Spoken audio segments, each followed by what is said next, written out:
Amém, irmão? Fica de pé aí no seu lugar. Veio para a aula, veio para aprender mais do Senhor. Amém, querido? Fique de pé com desejo. Nós vamos aprender mais hoje, mas antes vamos orar. Quero aqui convidar alguém para fazer essa oração. Vem aqui, João, orar para iniciar. Vem cá.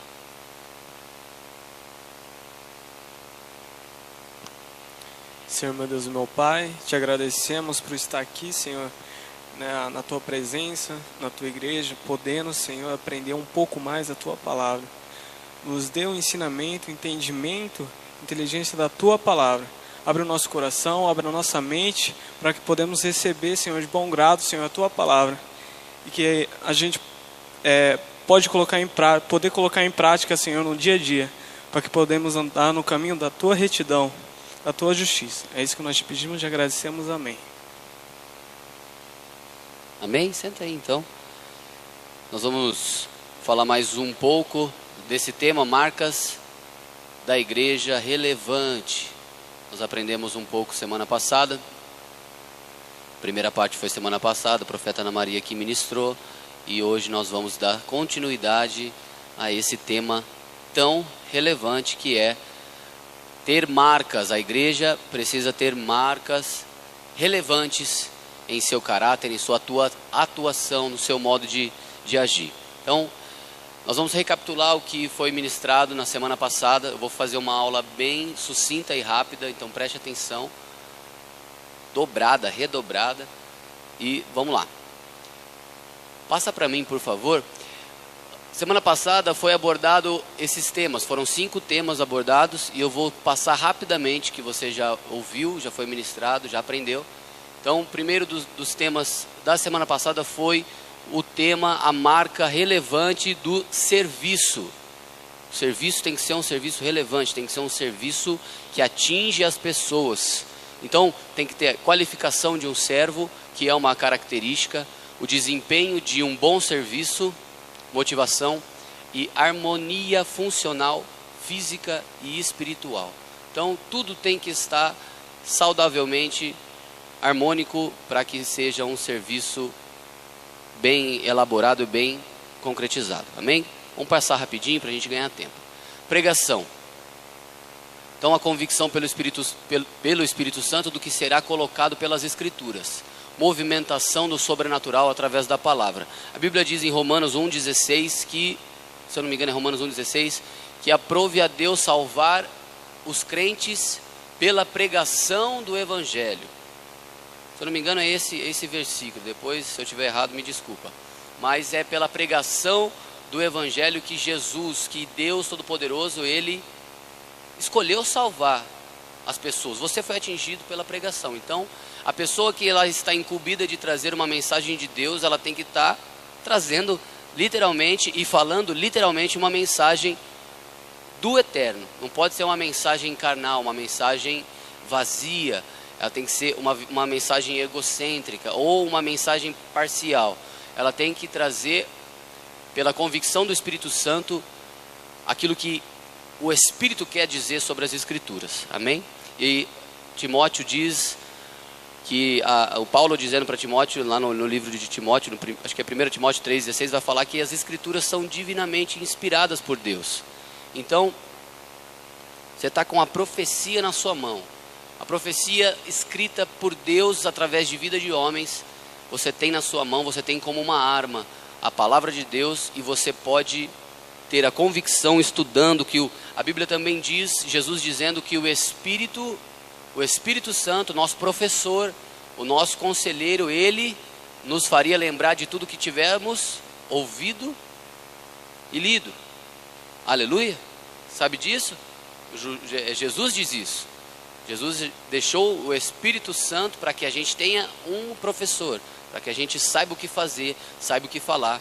Então tudo está ligado com serviço, tudo está ligado com pregação. Pode passar. Manifestação do Espírito Santo.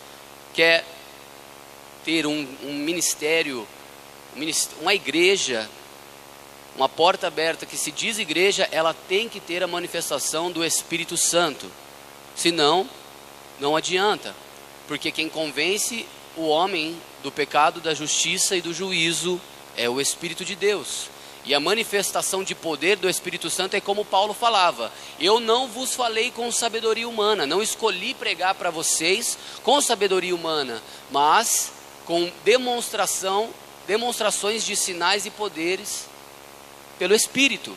Então você tem que sempre se lembrar e sempre ter a convicção, porque o que o diabo tenta fazer hoje em dia é roubar das pessoas o entendimento e a credibilidade. O diabo rouba das pessoas a credibilidade, a crença, o acreditar no sobrenatural, acreditar nos milagres, acreditar na presença do Eterno através do Espírito Santo, a presença real, os sinais, os prodígios, as maravilhas, as curas divinas, os dons.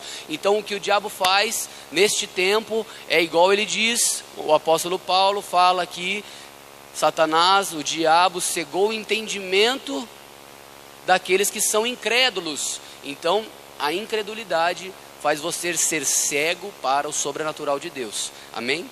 Todo mundo pegando? Eu estou só passando rapidinho pelo que foi ministrado semana passada. Compromisso. Ser comprometidos com entendimento, ter compromisso por amor. Queridos, o compromisso que você tem que ter com a igreja, ou a igreja para com o povo, tem que ser por amor. Nós aqui temos um compromisso com você. Nós aqui temos um compromisso e somos comprometidos com o entendimento. Por isso que você está numa escola apostólica e profética, para você aprender e para você ter o entendimento das escrituras, do profético, daquilo que você vê acontecendo aqui, aqui nessa terça, no INENE, na escola apostólica e profética, que você entende aquilo que você recebeu na sexta, aquilo que você conquistou no domingo em Deus, no sobrenatural. Amém?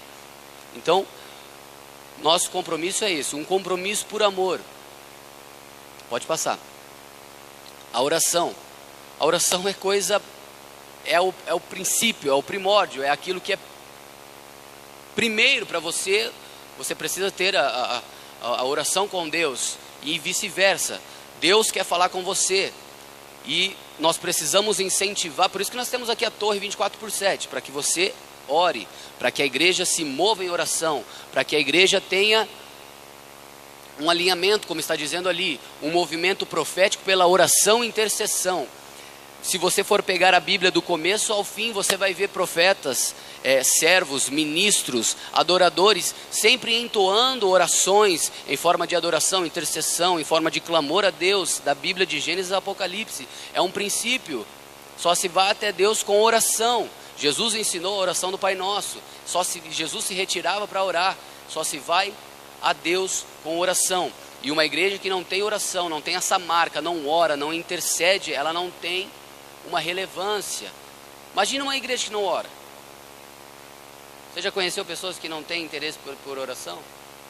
Já conheceu igrejas que não fazem movimentos de jejuns, de oração? Qual é o movimento que a gente faz aqui na igreja? Sobre a pregação, sobre a palavra de Deus. Qual foi o movimento mais próximo que aconteceu aqui na igreja sobre palavra? Quem aí lembra? Rapidinho, só falar. Então me lembrou aqui, orando a palavra, o que nós fizemos? Nós lemos a Bíblia inteira, num movimento profético, mas lendo a Bíblia. O próprio INENE é sobre a palavra. E o que foi aqui? O Yom Kippur que nós fizemos foi junto com as 24 horas de intercessão. Então, nós estamos, através da oração, deixando uma marca, ou causando marcas. Amém? A oração causa marcas, querido. Marcas em você e marcas naquele que você ora, naquele que você intercede. Sabia disso? A oração ela tem que marcar, porque a oração não é algo que seja palavras jogadas ao vento. O que o apóstolo Paulo disse sobre a oração, um dia que ele não pôde ter com as pessoas? Quem lembra? Ele disse como? Ele disse: eu não pude ter com vocês em carne, mas eu fui em espírito. Eu não fui em corpo, mas eu fui em espírito. Então você precisa usar o poder da oração para mudar aquela pessoa que você tanto almeja que seja mudada. Coloca ela na presença de Deus e Deus manifestará o poder dele. Você crê assim? Aleluia. não deixe de crer, não deixe de acreditar. Nunca deixe o diabo roubar esse entendimento de você. Pode passar? Aí acabou e agora nós vamos entrar no estudo de hoje. Se você tiver alguma dúvida, você levanta a mão dentro desse tema, por favor, não fuja desse tema para a gente ganhar tempo e na linha de raciocínio para que todos tenham um entendimento melhor através desta aula de hoje. Como eu disse, eu vou fazer algo bem rápido, sucinto, algo bem didático. Nós vamos, você que trouxe a Bíblia já prepara, já abre aí ela na metade aí para a gente correr com ela, porque nós vamos ler a palavra. Peça para Deus agora aí, abra meu entendimento como foi orado. O João orou como? Abra o entendimento deles. Faça isso agora, porque mais uma vez nós vamos entrar na palavra de Deus com toda a força e com todo o desejo. Então vamos lá. As marcas de hoje que nós vamos falar, começa pela marca do pastoreio. Deixa eu abrir aqui também para mim acompanhar aqui também com vocês, não precisa ficar olhando para trás. Abra sua Bíblia em Jeremias 3,15, por favor. Jeremias 3,15. Eu vou ler para ganhar tempo, mas você leia comigo. E você vai entender o papel dos ministros, dos pastores, dentro da igreja. Jeremias 3,15. Você que tem um caderninho, você que tem uma folha, anote. Em nome de Jesus. Vamos lá. Jeremias 3, capítulo 3, verso 15, diz assim: E vos darei pastores segundo o meu coração, que vos apacentem com ciência e com inteligência. Abra também, por favor, em Atos 20, 28. Atos 20, 28. Vai lá para o Novo Testamento. Então nós estamos falando aqui da ordenação divina. Então Deus dá pastores para o povo, para ministrar, para cuidar com ciência e sabedoria, inteligência. Vamos lá, Atos 20, 28. O que diz aí? Todo mundo abriu? Diz assim. Será que eu estou certo aqui? Espera aí, agora eu abri certo. Atos 20, 28.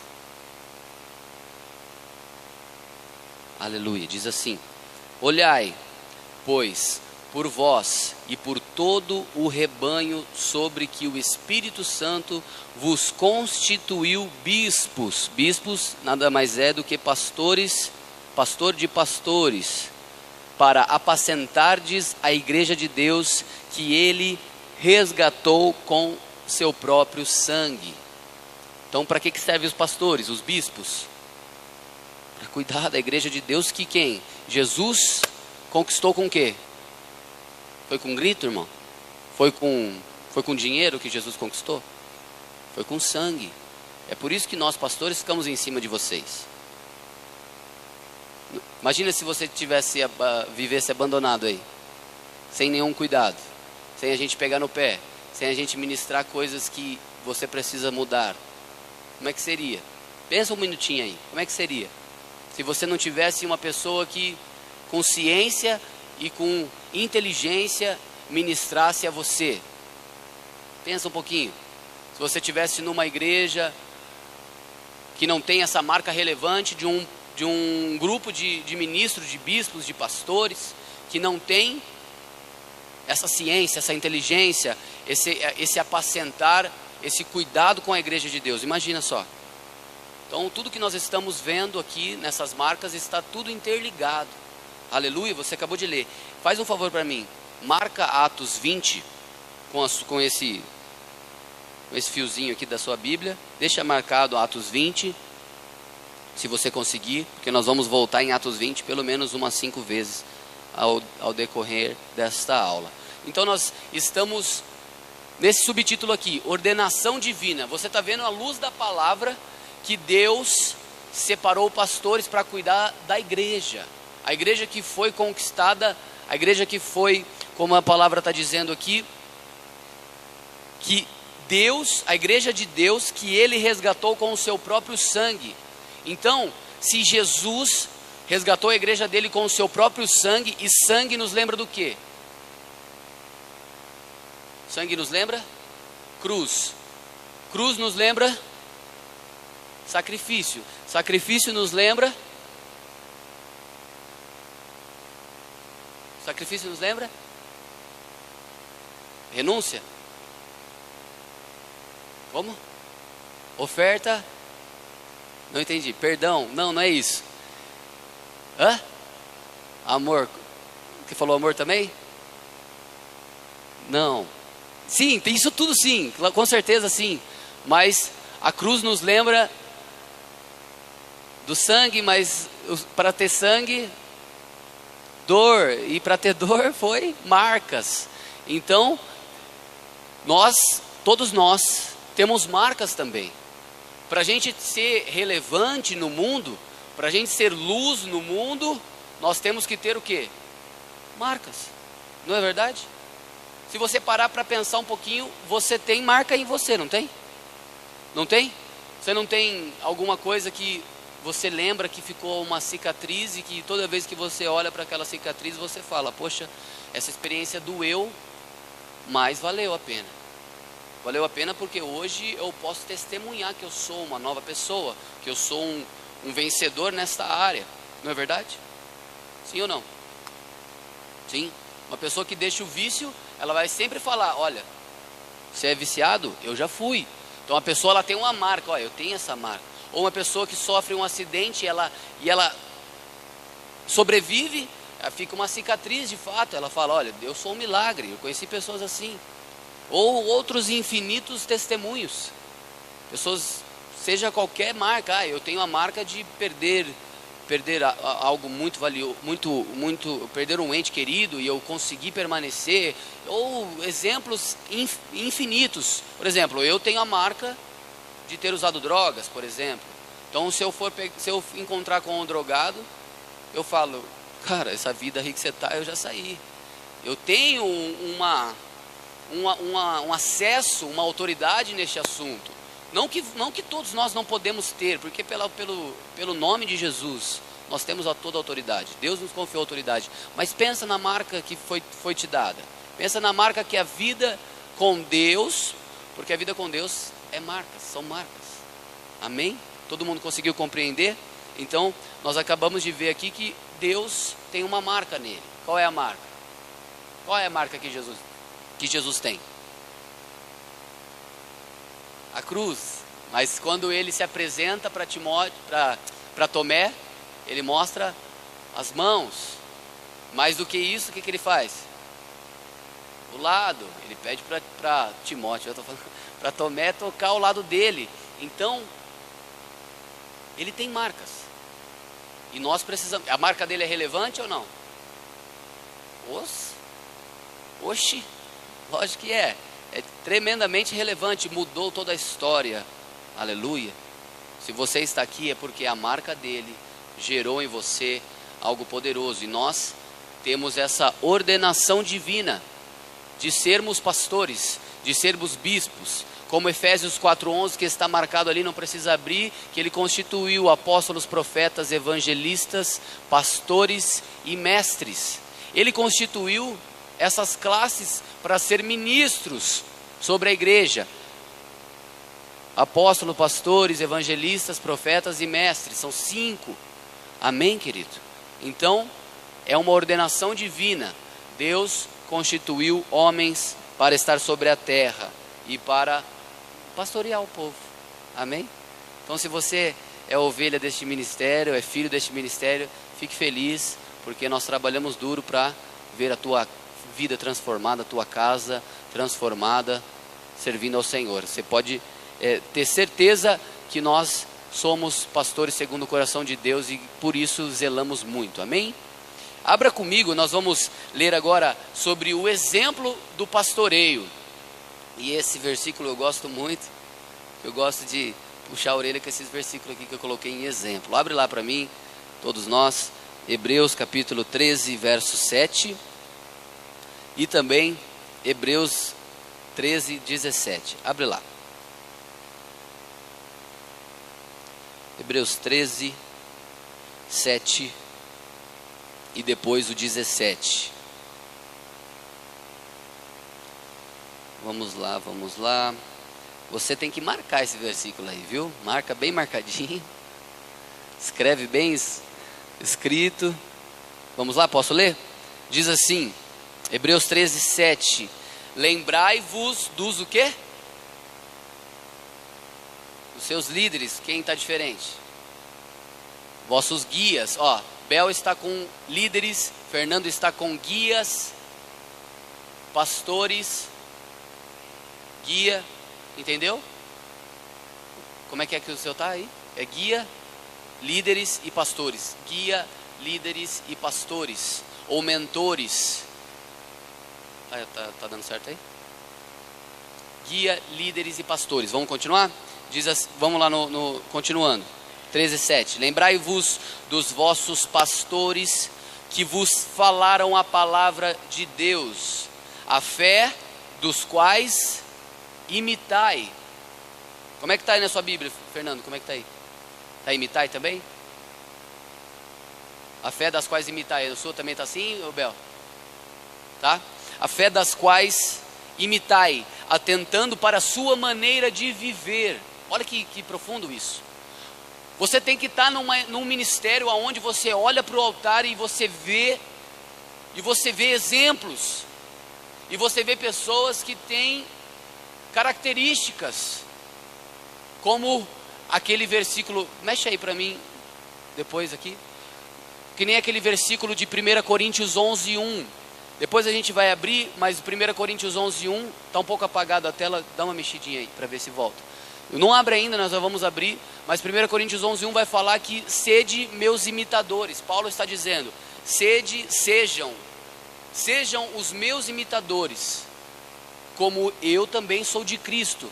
Então todo pastor, todo profeta, todo apóstolo, todo bispo, todo evangelista, todo professor, mestre que está ministrando no altar, que está ministrando em nome de Deus, ele tem que ser o quê? Exemplo. Ele tem que imitar quem? Tem que imitar pregador X, pregador Y? Não.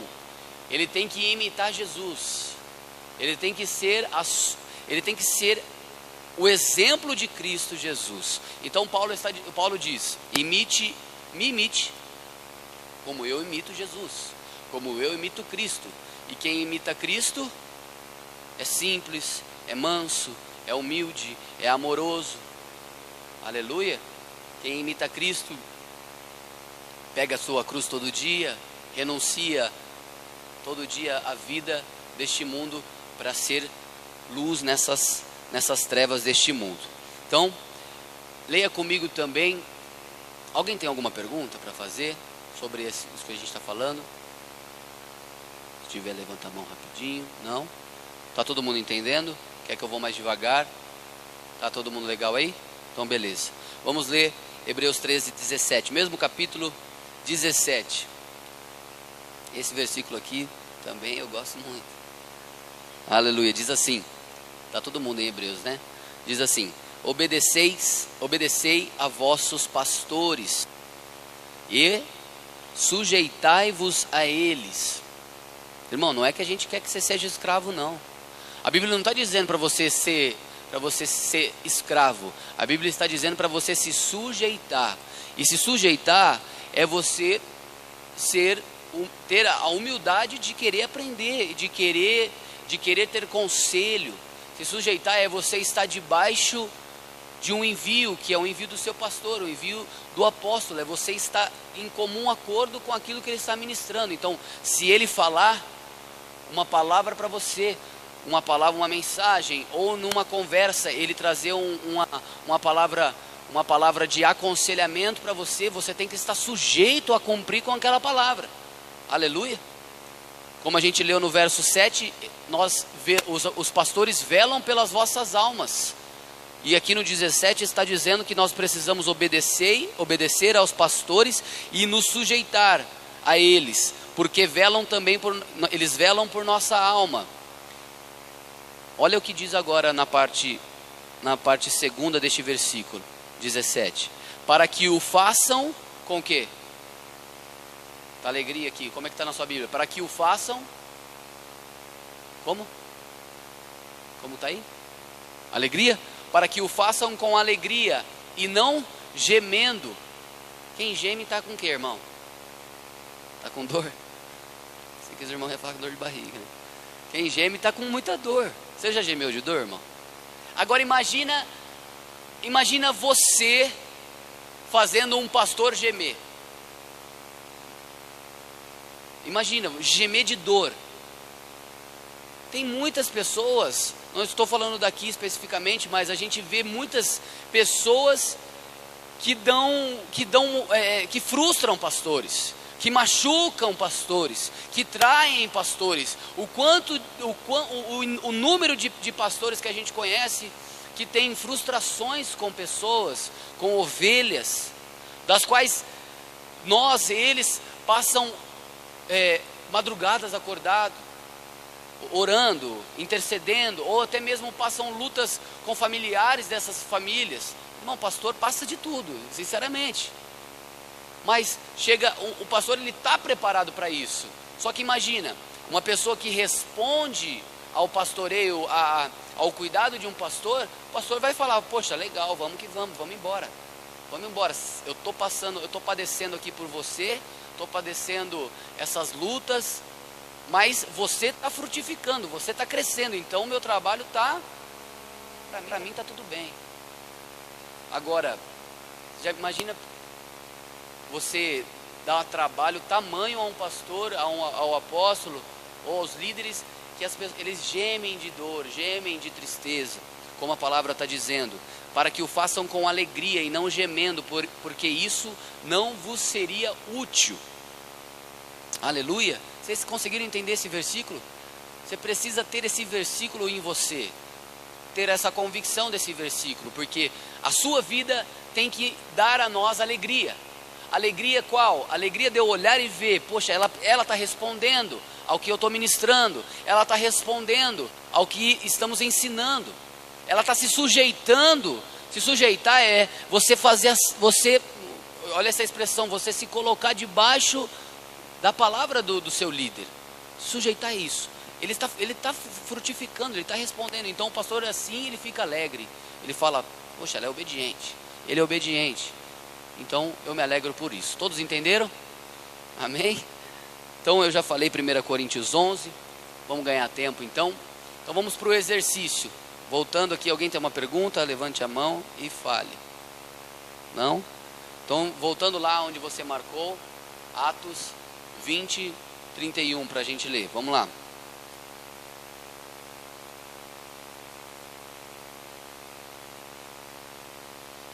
Pode ler? Atos 20, 31.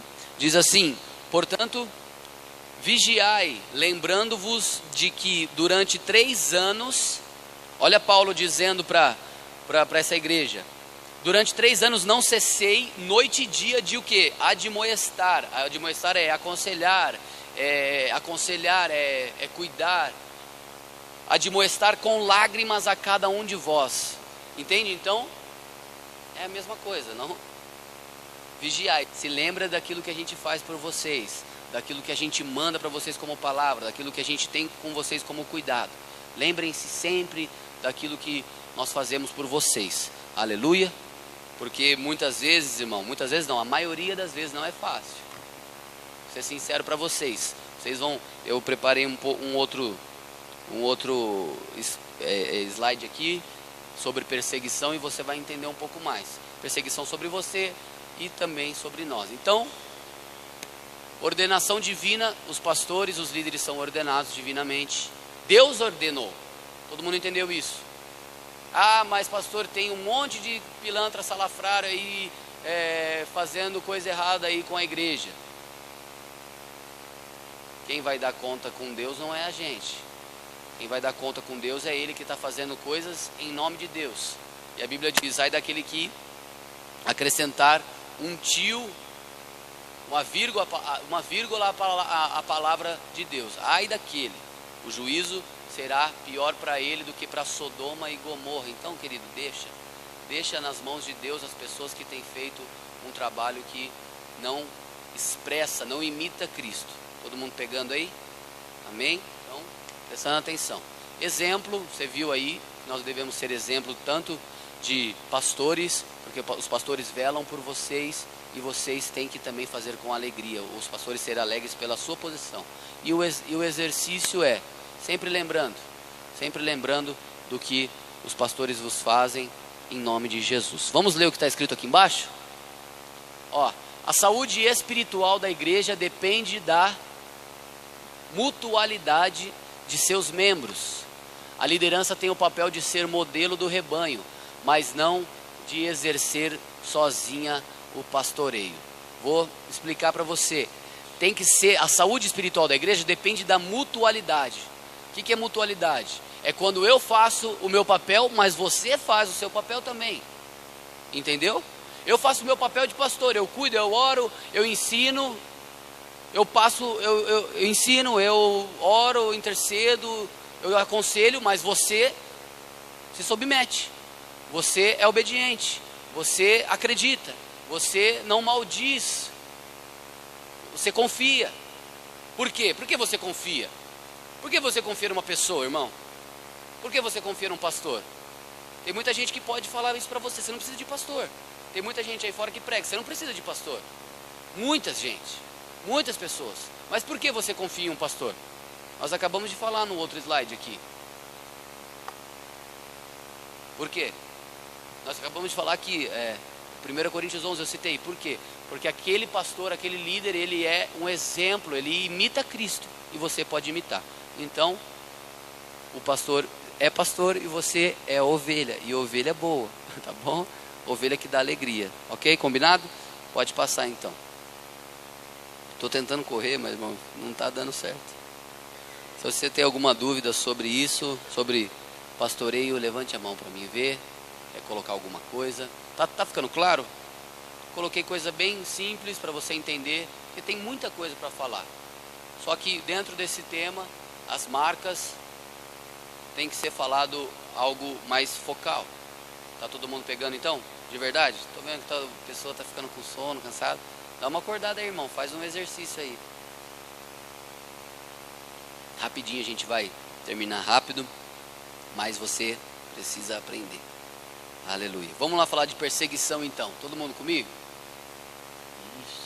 Ixi, cri. Todo mundo comigo aí, querido? Cadê o irmão Osvaldo? Uhul! Aí, irmão Osvaldo. Dá uma agitada nesse povo aí, irmão Osvaldo. É. Aleluia. Vamos lá. Abra aí comigo João 15. João capítulo 15. Vamos ler a palavra. Vamos ler a palavra de Deus.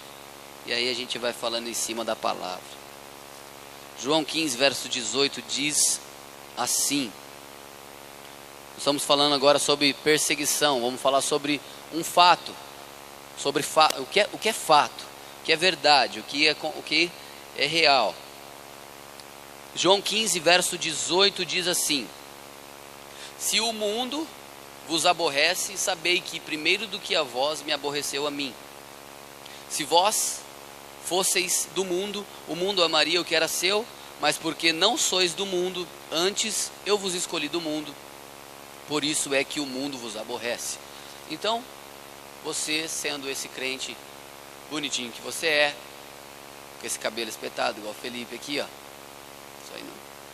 Deixa só ele fazer isso aí, não faz não, tá? Viu, José, ó? O modelo aqui de cabelo para você fazer, ó. O Felipe aqui, ó. Aleluia, o modelo porco espinho, amarelo. Então, você que é um crente bonitinho, você vai se... Oi? Aleluia, aleluia. A irmã está recebendo a profecia aqui, ó. Estou brincando. Você sofre perseguição, porque Jesus está em você, amém? Aleluia. Tem que estar. Senão a gente vai colocar, ó, muqueta abaixo, né, Jesus? Nem por força, nem por violência, né, evangelista Tomás? Mas pelo meu espírito. Estou brincando. Você dá uma acordada. Mas você precisa aborrecer o mundo. Quando você aborrece o mundo, Jesus, Ele está em você. Amém? Abra comigo então de novo. Não, vamos abrir em 1 Pedro. Isso que eu estou fazendo, abrir bastante a Bíblia, te dá um conhecimento. Você fica aprimorado na palavra para você guerrear no dia mal. Entendeu ou não?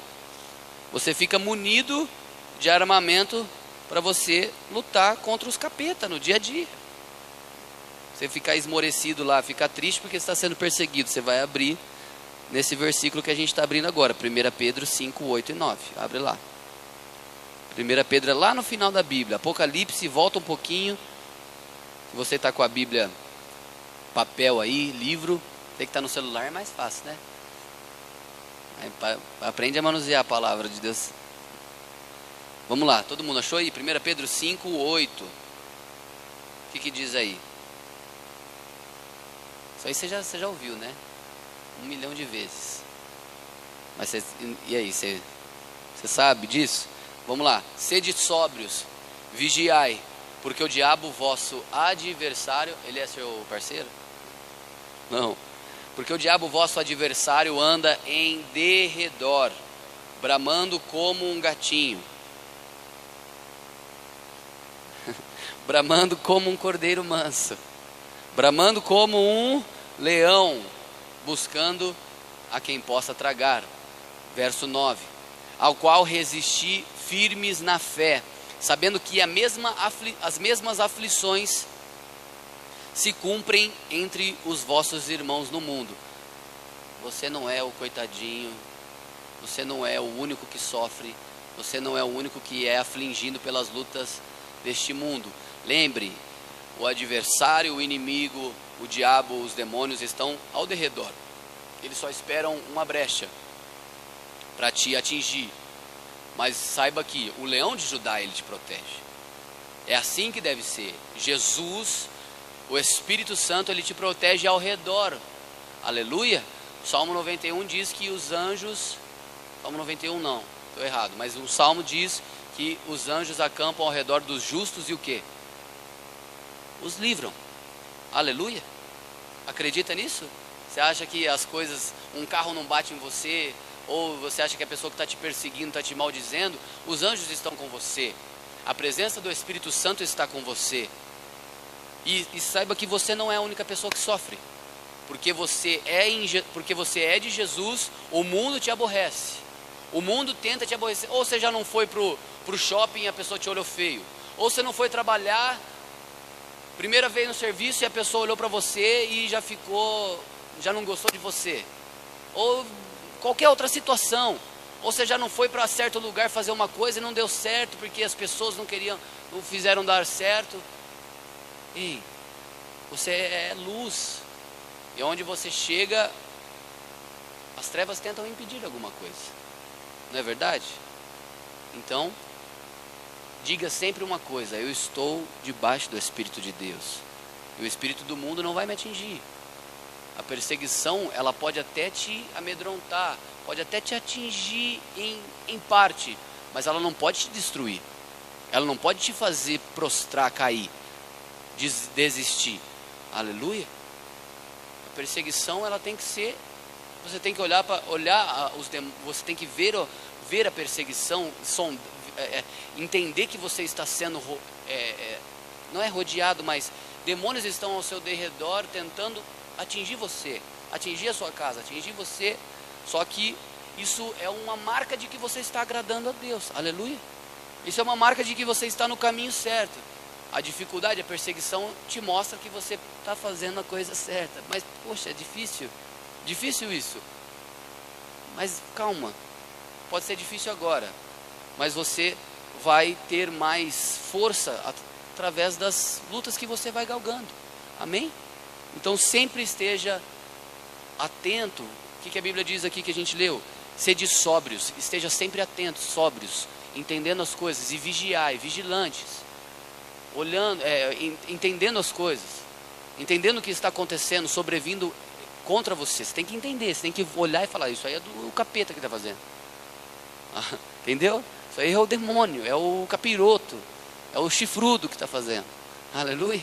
Você tem que entender.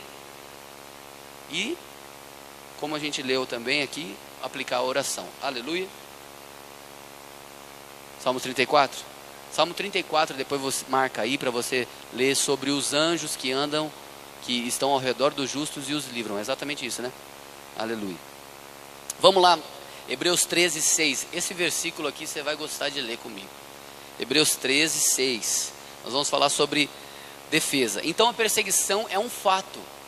A perseguição contra a igreja é um fato. A igreja que tem essa marca da perseguição, ela é relevante, aleluia. Porque ela está fazendo o que é certo. Em Deus, no reino espiritual, ela está fazendo o que é certo e o mundo tenta atingir de qualquer jeito. Amém? Ó, o celular tá tocando aí. Aleluia. Vamos lá, defesa. Você tem defesa, irmão? Jesus, a gente falou dos anjos que andam ao redor e os livros, mas Hebreus 13, 6 diz o que aí? Lê para mim, por favor. Lê, Fernando, para mim, por favor, aqui, ó.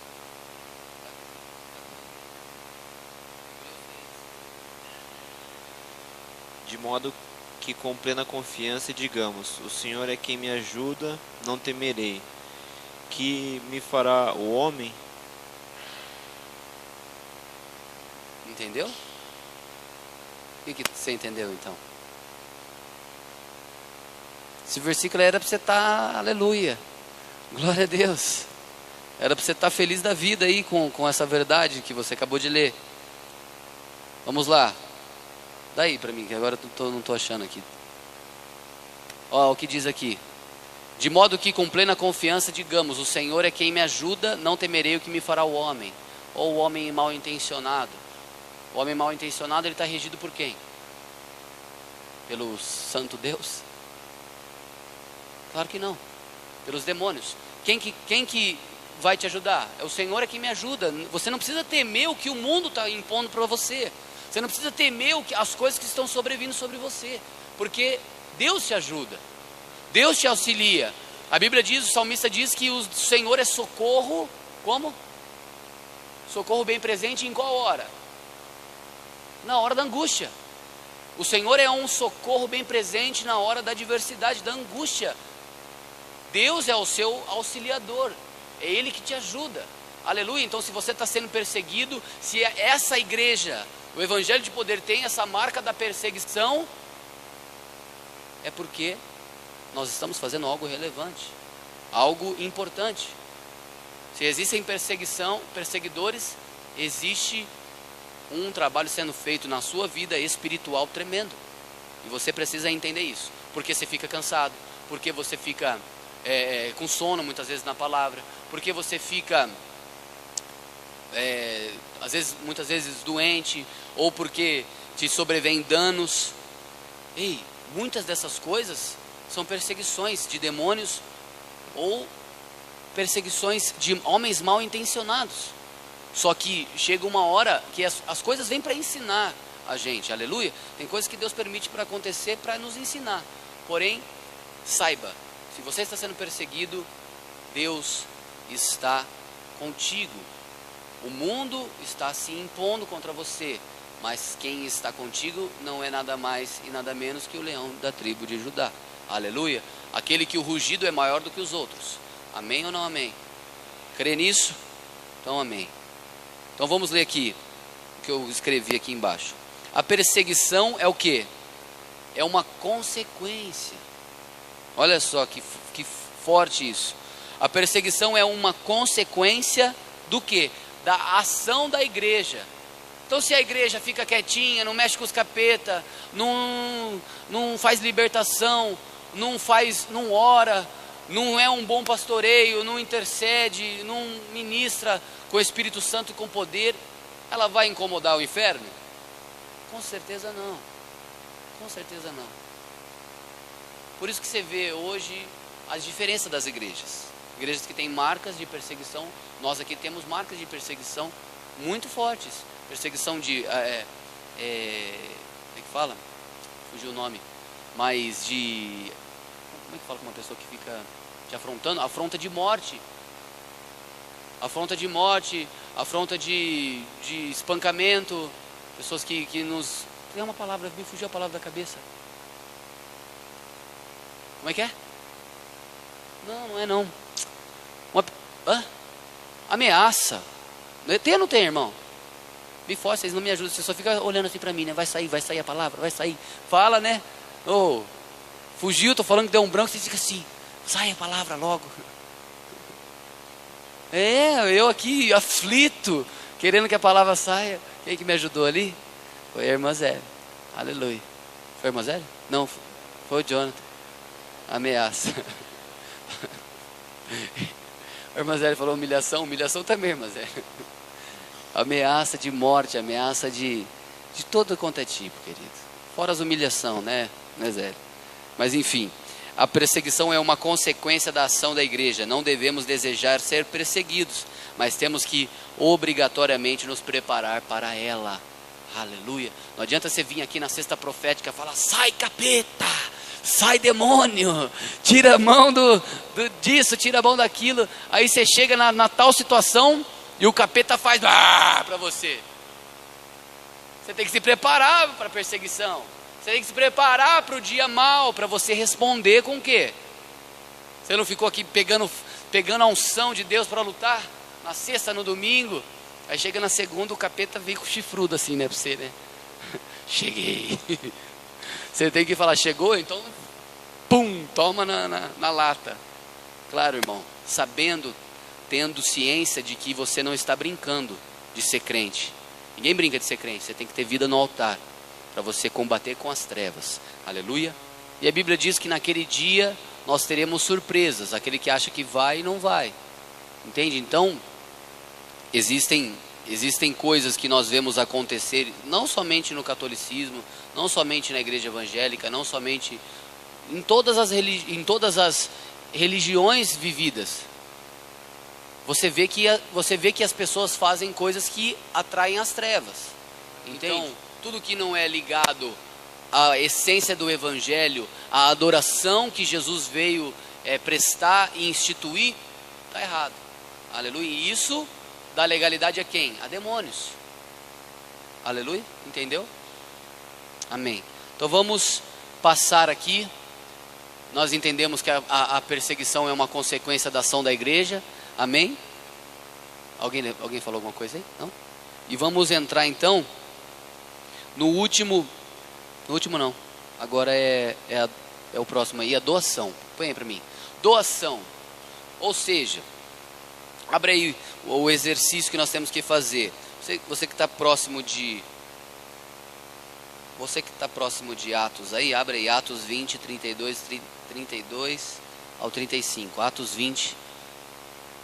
Então uma igreja, ela tem que doar, ela tem que fazer justiça, ela tem que praticar doações. Uma igreja, nós, como noiva, temos que ser assim. Atos 20, 32 ao 35, diz assim. Posso ler? Aleluia. Vamos lá. Agora, pois, irmãos, recomendo-vos a Deus e a palavra da sua graça, a Ele que é poderoso para vos edificar e dar herança entre todos os santificados.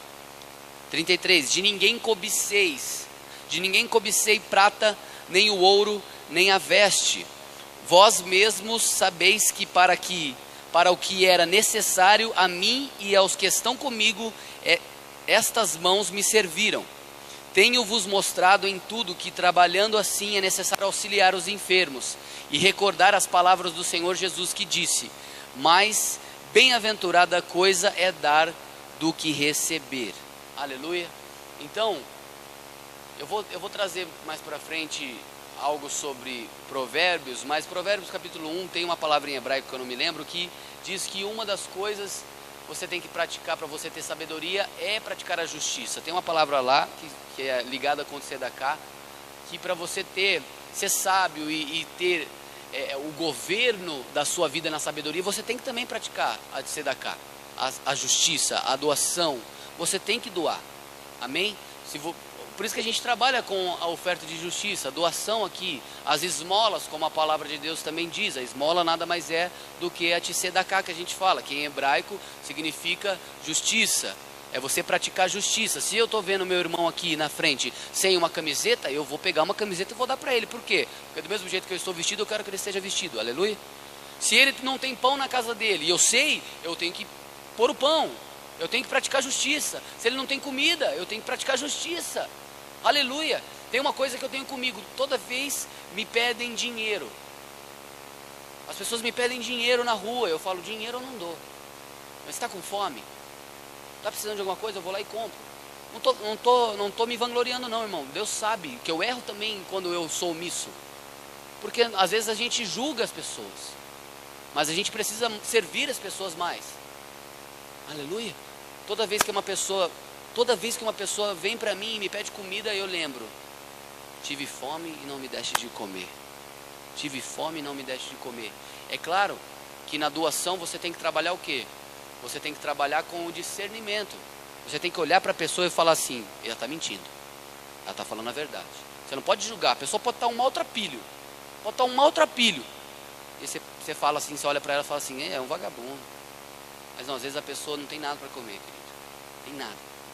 Esses dias a gente estava voltando, tinha comido uma pizza, levei o resto para casa. Eu vi um cara mexendo no lixo, pegando comida do lixo. Mas eu virei o carro de uma forma assim e falei, você está mexendo no lixo, torre essa pizza. Eu fico louco com essas coisas. E assim, a gente precisa praticar, porque eu ia comer a pizza, eu falei assim, não, vai comer também. A gente tem que fazer pelo próximo. Por exemplo, se você for, abre aqui comigo Mateus 6, de 1 ao 4. Ou vamos ler, peraí, deixa eu ver aqui o negócio. A igreja tem que doar, ela tem que ter essa marca. Por isso que você vê aqui, nós fazendo essas ofertas que nós fazemos aqui. E outras ofertas que vocês não ficam sabendo. Que a gente faz, que a gente não precisa apenas mostrar para você. A gente precisa fazer para os que estão necessitados. Porque muitas pessoas aqui têm necessidades. E essas necessidades chegam para a gente. E às vezes a pessoa não tem uma mistura, não tem comida, não tem condições. E a gente tem que ser igreja nessa hora e abençoar. Deixa eu só ler um versículo aqui. Depois a gente lê esse aqui. Vamos para Mateus 6, 1 mesmo lá. Mateus 6, de 1 a 4. Esse versículo é o sermão do Monte das Bem-aventuranças. Jesus estava dizendo ainda no monte, a respeito da esmola. Diz assim, verso 1 do capítulo 6. Guardai-vos de fazer a vossa esmola diante de quem? Dos homens, para serdes vistos por eles. Aliás, não tereis galardão junto do vosso Pai que está nos céus. Quando, pois, deres esmolas, não faças tocar trombeta diante de ti, como fazem os hipócritas nas sinagogas e nas ruas, para serem glorificados pelos homens. Em verdade vos digo que já receberam seu galardão. Mas quando tu deres esmolas, não saiba a tua mão esquerda o que faz a tua direita, para que a tua esmola seja dada ocultamente, ou a secreto, e teu Pai que vem em secreto te recompensará o quê?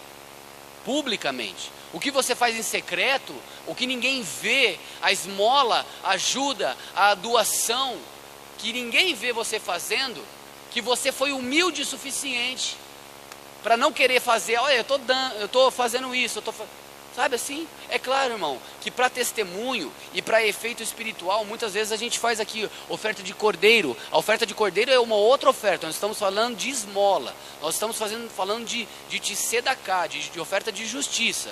Não é dízimo, não é oferta, não é primícia, não é oferta de resgate, que é a oferta de cordeiro. Nós estamos falando de oferta de esmola, justiça. É diferente. Aleluia? Então, é aquilo. As pessoas querem provar que estão fazendo bem. As pessoas querem mostrar que estão fazendo bem. Querem se vangloriar. Vangloriar que estão fazendo doações. Não é assim? Não existem pessoas assim? Existem. Às vezes até nós não temos que vigiar, irmão. Porque a gente quer mostrar que a gente está fazendo alguma coisa. Mas a gente tem que mostrar para quem? Para Deus.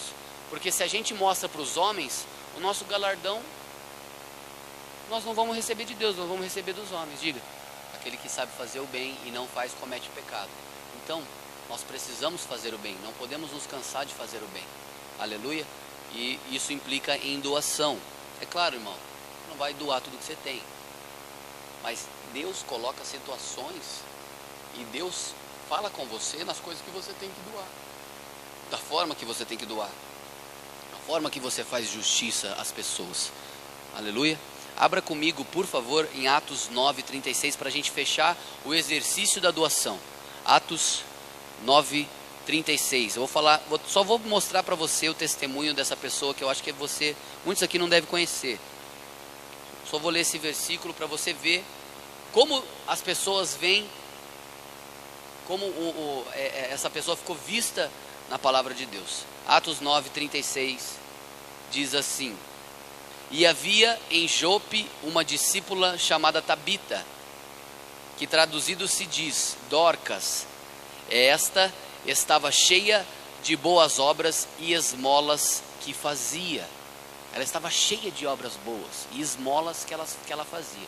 Aleluia. Então nós temos que ser igual Dorcas, que se você for ver, ela enfermou, ela ficou doente. A história dela é que ela enfermou, ficou doente e morreu, mas Pedro foi lá, ajoelhou, orou e ela ressuscitou. Aleluia. Então você precisa ter boas obras. Você precisa ter a marca da doação. Por quê? Porque existe uma recompensa. Existe uma recompensa.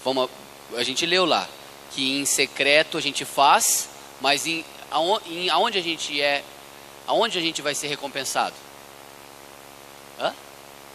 Publicamente. Faz em secreto as coisas. Deus vai te recompensar publicamente. Aleluia, irmão. Você viu aqui, ela fez, cheia de boas obras, cheia de esmolas, morreu. Só que ela foi fruto de um milagre poderoso, ela ressuscitou. Imagina o testemunho dela.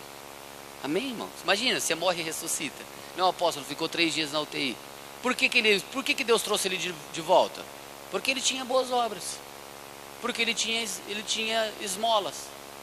Porque é um homem de Deus. Então, Deus falou assim, eu conto com você ainda. Amém? Faz a tela ficar mais acesa para mim, para a gente ler, para a gente fechar a doação. Mexe aí na tela, Andrinho, por favor. Volta lá. Vamos ler aqui. A igreja está no mundo como sal e luz. A doação, olha o que diz aqui. A doação é o meio que a igreja usa para criar vínculos com as pessoas. Forte isso, né? A doação é o meio que a igreja usa para criar vínculos com as pessoas, para ganhar assim a autoridade de poder anunciar a mensagem do evangelho do Senhor Jesus. Querido, quando você estiver na rua e alguém vier te pedir alguma coisa, você sentir de dar alguma coisa para alguém necessitado, mesmo que seja um arroz ou alguma coisa, quando você der, você tem a oportunidade de pregar. Quantas vezes você dá alguma coisa, você fala, olha, essa situação não é para você estar assim. E aí você prega. É a porta que abre. Entende? É a porta que abre para você colocar o evangelho de Deus na mente daquela pessoa necessitada. Então, forte isso. A doação é o meio que a igreja usa para criar vínculos com as pessoas. Por isso que tem muitos trabalhos sociais que as pessoas vão em comunidades carentes e entregam comida, cestas básicas e pregam o evangelho. Por quê? Porque a doação é um meio. Ele está falando que a doação não é só algo material. Você pode dar a sua atenção. Ele deu um testemunho de pessoa que ele conhecia que ia no Lar dos Velhinhos. Lar dos Velhinhos aqui em Campinas é um asilo de pessoas de maior idade. Muitas vezes ficam lá, mas carentes de um papo, carentes de um relacionamento. Eu já tive uma pessoa da minha família lá no Lar dos Velhinhos, e quando eu fui lá, o Lar dos Velhinhos estava um pouco precário. Um pouco assim, você vê velhinhos ali que não tem mais visita dos familiares. Não tem, então pessoas vão nesses lugares para doar o tempo, para doar emoção. E a gente vai ler sobre emoção no próximo, mas segura aí que a Ana quer falar, diga. Exatamente. O que ela está falando aconteceu em Atos 10. Depois você estuda, anota e estuda. Cornélio é em Atos 10. E depois você lê sobre Dorcas, que é Atos 9. Você vai ver que pessoas atraíram a presença de Deus por causa das boas obras. O que a gente falou da doação, em hebraico se chama de tzedaká, e um justo é chamado de tzadik em hebraico, o justo. Então, você se assemelha a Deus quando você pratica justiça. É por isso que essas pessoas alcançaram o favor de Deus, porque você se assemelha a Deus, praticando doações, praticando justiça. Amém? Eu vou correr porque nós precisamos terminar. E a próximo. Alguém tem uma pergunta sobre isso? Não? Vou passar. Nós vamos falar sobre emoção. Abre Atos de novo 20, 37. Tá tremendo hoje, né, irmão? Você tá gostando da aula? Tá muito, muito edificante. Para você entender como você precisa ser. Atos 20, 37 diz assim: e levantou-se um grande pranto. Um grande o quê? Um grande choro, um grande pranto entre todos. E lançando-se ao pescoço de Paulo, o beijavam. Entristecendo-se muito, principalmente pela palavra que dissera que não veriam mais o seu rosto. E acompanharam-no até o navio. Conseguiu entender aí a palavra? As pessoas ficaram emocionadas que não veriam mais Paulo. Porque Paulo ia, mas não ia mais voltar. Então, existe algo na igreja que precisa ser restaurado. A igreja precisa ter essa marca, a marca da emoção. A emoção santa, a emoção pura. Vamos ler mais um pouquinho? Romanos 12, 15. Abre aí, depois de Atos é Romanos. Romanos 12, 15.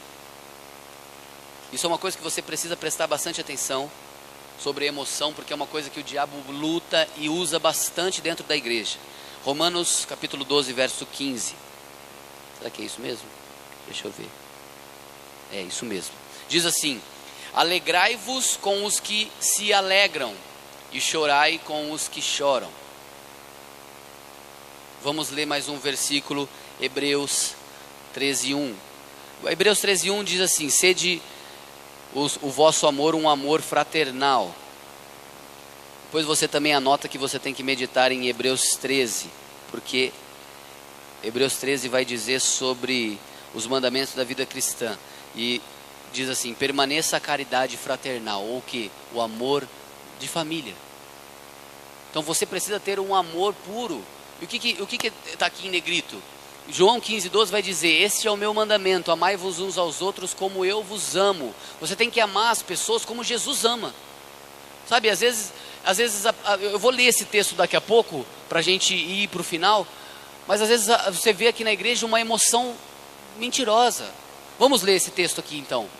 Preste atenção aqui comigo agora, eu preciso da sua atenção, que é um assunto que é peculiar, é muito relevante. Diz assim: o medo das emoções tem levado o povo de Deus a cair no quê?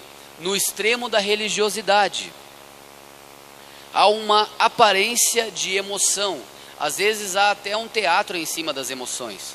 Mas o que rege verdadeiramente os relacionamentos é uma frieza, que alguém poderia chamar de lágrimas de crocodilo.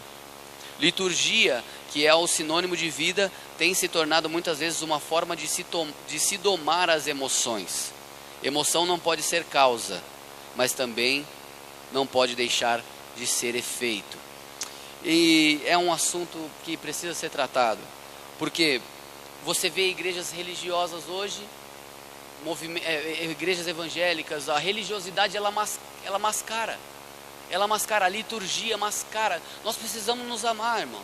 Nós precisamos ser sinceros, nós precisamos ser tratados emocionalmente. Precisamos não fingir. A Bíblia diz que a gente não pode ter aparência de piedade. O que é aparência de piedade? Ter uma máscara de piedade, ter uma máscara de compaixão. A gente precisa ser piedoso, a gente precisa ter compaixão, a gente precisa amar, a gente precisa ser puro. Eu tenho que ser puro para amar a minha irmã, eu tenho que ser puro para amar meu irmão, eu tenho que ser puro para amar como Jesus amou. Só que as pessoas colocam uma máscara, as pessoas não amam de verdade, entendeu? Então olha o que diz aqui: o medo das emoções tem levado o povo de Deus a cair no extremo da religiosidade, há uma aparência de emoção. Nós precisamos ser verdadeiros, nós precisamos ser igual aconteceu aqui em Atos 20. Em Atos 20, que se viu aqui, levantou um grande pranto entre todos, e lançando-se o pescoço de Paulo o beijavam. Sabe, as pessoas não sentem falta. Eu já sei, tem que terminar, já vamos terminar. As pessoas sentem falta, as pessoas têm que sentir falta, tem que amar. Você está entendendo o que eu estou dizendo? Existem pessoas que vêm aqui frias e vão embora, assim, a gente ama, só que aí as pessoas viram as costas e agem como se nunca houvesse conhecido a gente. Você já teve pessoas assim? que do nada a pessoa é seu amigo e do nada a pessoa é seu inimigo.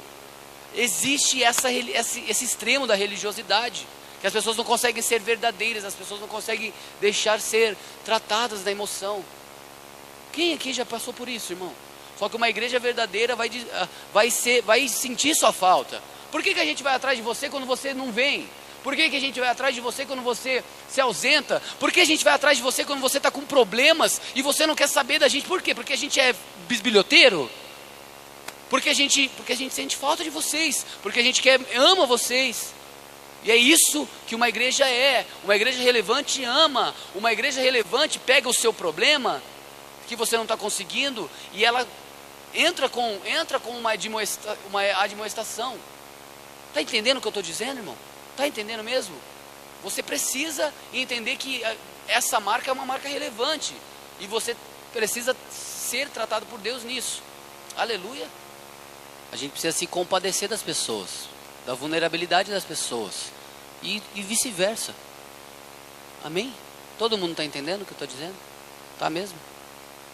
Só que a religião, ela coloca uma marca de triunfalismo. Não, eu não tenho isso, não tenho aquilo. As pessoas não mostram um afeto pelas pessoas, uns aos outros. Mas a gente tem que ser humano. A gente tem que, não humano para dar lugar à humanidade caída. A gente tem que ser humano, não Deus. Nós não somos Deus. Nós somos humanos. E nós temos que, como Deus se compadeceu de nós, e nós somos imperfeitos, nós precisamos também ser piedosos com as pessoas, porque eu posso estar aqui, eu posso estar bem, eu posso ter conquistado e ter amadurecido em Deus, mas eu sei que tem pessoas que estão amadurecendo e estão sofrendo, e eu preciso ajudar. Nós precisamos ajudar uns aos outros. Aleluia. É um amor fraternal, amor de família. Amém? Está profundo isso, né? Vamos encerrar então. Conclusão de tudo. Põe aí para mim, por favor. Vamos ler todos juntos para a gente encerrar esse tema, marcas da igreja relevante. As marcas de uma igreja viva e relevante têm tudo a ver com o seu dinamismo, evidenciado pelos seus ministérios. O que parece às vezes é que o que o caracteriza uma comunidade cristã é a quantidade das suas reuniões. Se as marcas, como as 9 que relatamos acima, não estiverem evidentes numa igreja local, ou ela vai assumir dentro de algum tempo o que realmente ela representa, ou vai deixar de existir. O que aconteceu com a própria igreja de Éfeso, que hoje não existe mais. Querido, não tem como manter as aparências. Ou ela vive relevante, com esses 9 temas que a gente abordou, pelo dinamismo, o saber lidar, o saber aplicar as coisas, os ministérios, porque o meu ministério é diferente do ministério da pastora Lázara. O ministério da pastora Lázara é diferente do apóstolo Miqueias. Do apóstolo Miqueias é diferente da pastora Lana. Da pastora Lana é diferente do presbítero Claudio Honor e vice-versa. Claudio Honor é bom nisso, a Lana é bom naquilo, a pastora Lázara é bom naquilo, eu sou bom em X. Entende, irmão? Tem áreas que eu alcanço fácil que a pastora Lázara não alcança. Tem áreas que a pastora Lázara alcança fácil que eu não alcanço. E assim é o dinamismo da igreja, os ministérios, os chamados dentro de um ministério. Todo mundo compreendeu? Aleluia. Todo mundo tem? Tem sua limitação. Exatamente. E tem a sua vocação também. E assim, dentro de um ministério, essas 9 marcas relevantes têm que existir. Porque senão, a igreja vai morrer, como diz aqui o exemplo de Éfeso. Aleluia. Fica de pé aí. Bruno vem orar aqui. Aleluia. Vai meditar depois? Medita em nome de Jesus. Obrigado, Jesus, por mais uma aula que o Senhor nos concedeu aqui, ó Pai. Que tudo aqui que nós aprendemos até agora, Pai, nessas aulas, nós possamos colocar em prática agora, Jesus.